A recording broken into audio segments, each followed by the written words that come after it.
Personal year 3 म्हणजे social time. हा वर्ष तुमच्या आयुष्यामध्ये खूप सारी एन्जॉयमेंट, फन, पार्टीज घेऊन येणार आहे. शॉपिंग कराल, खूप सारा मजा लुटाल या वर्षामध्ये. शॉपिंग करणार आहात बट अननेसेसरी थिंग्सची. त्यामुळे शॉपिंग करताना लक्ष ठेवा, आपण आवश्यक त्याच गोष्टी घ्यायच्या. म्हणजेच याचाच अर्थ असा, तुम्हाला तुमच्या लक्ष्मीची जराशी उपासना किंवा लक्ष्मी थोडीशी जपून वापरायची आहे. या वर्षामध्ये तुमचे रिलेशन्स खूप चांगले होतील. लग्न करणार असाल तर लग्न सुद्धा तुम्ही खूप चांगल्या प्रकारे निभावू शकताय. मित्रमैत्रिणी पुन्हा कॉल येईल, त्यांना भेटीगाठी तुमच्या होतील.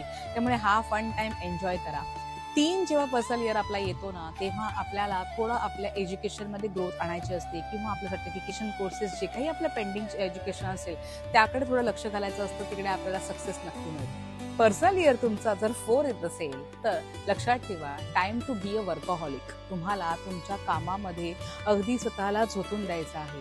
तुमचं शेड्यूल करा, त्या शेड्यूलवरती चिटकून राहा. शेड्यूल प्रमाणे गोष्टी घडतात की नाही याच्याकडे लक्ष द्या. त्यातल्या प्रत्येक गोष्टीकडे टिकमार्क करा. सांगण्याचं तात्पर्य असा, ज्यांचा पर्सनल इयर 4 आलेला आहे त्यांना या वर्षामध्ये खूप मेहनत करायची आहे. त्यामुळे कुठलीही गोष्ट आपली चुकता कामा नये किंवा कुठलीही गोष्ट वजा होता कामा नये याकडे लक्ष द्यायचं आहे. पर्सनल इयर 4 येतो तेव्हा आपल्याला बिझनेस सुरू करण्याची नवीन अपॉर्च्युनिटी येते. बट एक लक्षात ठेवा, इथे प्रॉफिट होत नाही. पर्सनल इयर 4 मध्ये तुम्हाला प्रॉफिट होणार नाही अंटिल पर्सनल इयर 8 येईपर्यंत. आणि जेव्हा पर्सनल इयर 8 तुमचा येतो तेव्हा तुम्हाला 4 पासून सुरुवात केलेला जो बिझनेस आहे तो तुम्हाला 8 जेव्हा पर्सनल इयर येतो तेव्हा तुम्हाला तो भरभरून यश देतो. त्यामुळे आता फक्त ढाचा रेडी करा बिझनेसचा. प्रॉफिटची अपेक्षा आता करू नका. जर रिलेशनशिपमध्ये पडणार असाल तर हे रिलेशनशिप फक्त एक रिस्पॉन्सिबिलिटी म्हणून येईल. त्यामुळे रिलेशनशिपमध्ये पडताना सुद्धा पुन्हा एकदा विचार करा.